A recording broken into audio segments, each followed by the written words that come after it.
Joining us now are Florida Congressman Ron DeSantis and Matt Gaetz. All right, good evening, gentlemen. I'll start with you, Congressman DeSantis. I mean, this has been a long-time effort on your part to get to the Inspector General's report. I have it right here, all 500 and whatever pages of it. I haven't had a chance to read it all, but I promise you I will before my show tomorrow night.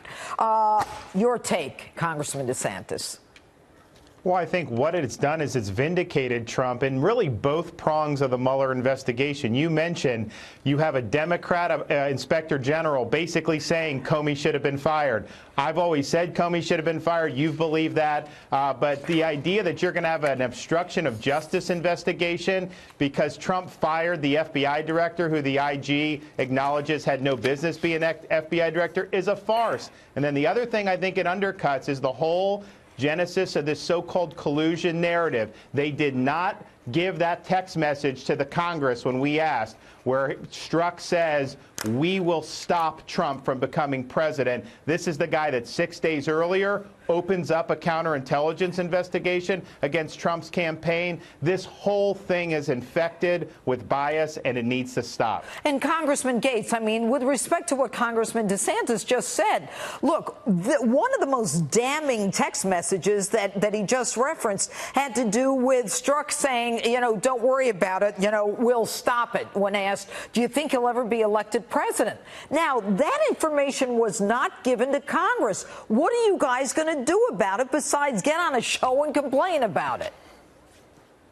Well, frankly, I think we need to impeach Rod Rosenstein, because these text messages that showed that there was an effort not only to reflect bias against the president, but to manifest that bias in a way that impacted people's official actions as government representatives is reprehensible. We asked for these documents a year ago, and this was blacked out. It was redacted. There's no national security reason not to share this information with Congress. It's just embarrassing to the FBI that they had these swamp alligators crawling around and doing everything they could to be destructive. But you know what's frustrating, Congressman DeSantis, is that when the American people, when the viewers watch this, and last night I was on Sean's show when he was hosting, and I said, you know, it's so sad. I have always believed in the system. Can Americans believe in the FBI based upon the fact that it seems that long-term damage has been done to the institution?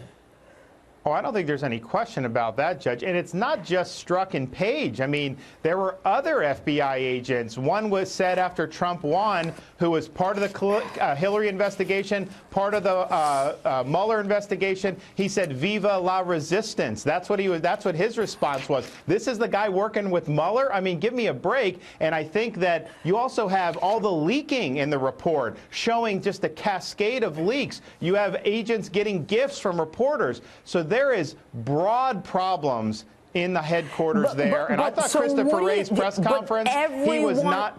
Everyone is frustrated. We know it's wrong. We know that Joe Schmo would be in jail right now, but it's not happening. So here's what I would say. Yeah. This is the text message. Either Rosenstein knew that text message hadn't been produced. If that's the case, he needs to go.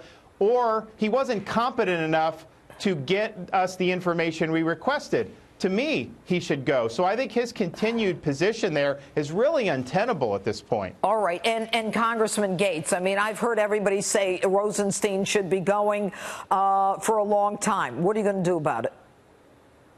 I think we need to file articles of impeachment. Let's remember, this is the same Rod Rosenstein who said that I think we need to do it immediately. I'm ready to go. What do you need, look, we're trying to gather the support. What do you need to get it done? Talk to me. 218 votes. I need 218 votes in the Congress of people who have the courage to stand up against a deep state that is actively working against our president today. I mean, why does Peter Strzok still have a job? Why is this guy still an alligator crawling around in the swamp of Washington, D.C.? We got to get rid of him, and the fact that we haven't yet shows a lack of leadership at the top of the FBI and Department of Justice. Or, with all due respect, the prosecutor in me tells me he might be cooperating, but then I say to myself, who is he cooperating with?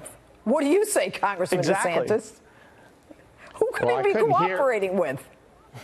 Yeah, I couldn't hear. I'm actually not getting all that Matt's saying, but I mean, what are we going to do about it? I mean, what I would say is you hold these people in contempt, and then if they don't produce what we want, you move to impeach him and remove him from office. That's the power we have. If we're not going to use that power, then we're going to continue having the same stuff where we come on your show, we complain, and we don't ever get any results. And so we've got to use the power that we have. All right, but Congressman DeSantis, what Congressman Gaetz just said was that we need over 200 votes for an actual impeachment of Rosenstein. And every time something comes out, we say this is another reason to impeach him.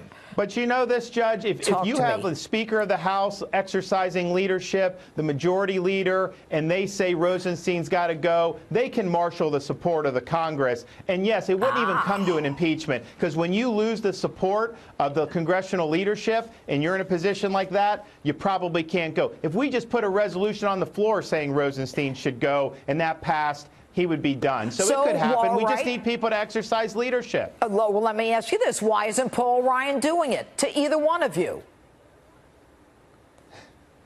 Have him on your show.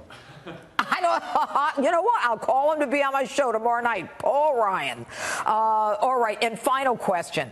In terms of the FBI, do you believe that Christopher Wray, who has pretty much sat by and watched all of this and didn't, to many people, take enough of a recognition of the serious damage that had been done by Comey, do you feel comfortable, Congressman Gaetz, in his leading the FBI going forward? Christopher Wray can lead the FBI in an appropriate way. He needs to do so by immediately firing Peter Strzok and by taking far swifter action. I believe Chris Wray understands how damaging the acts of these anti-Trump people have been to the FBI, but frankly, I would like to see a production of the documents that get to the very root of all this. And by the way, the root of it is Russia. These people wanted to get rid of the Hillary Clinton investigation. They wanted to launch a phony Russia investigation, and I won't have confidence in anybody until the documents are turned over. Okay, all right. Except the problem with not getting rid of Strzok is if he is cooperating, then no one's going to get rid of him. Or maybe there is a thinking that let's make him think he's cooperating and keep him here because there's no reason to keep him. Congressman DeSantis, I'll see you tomorrow night on my show, Justice. And Congressman Gaetz, thanks so much for being with us.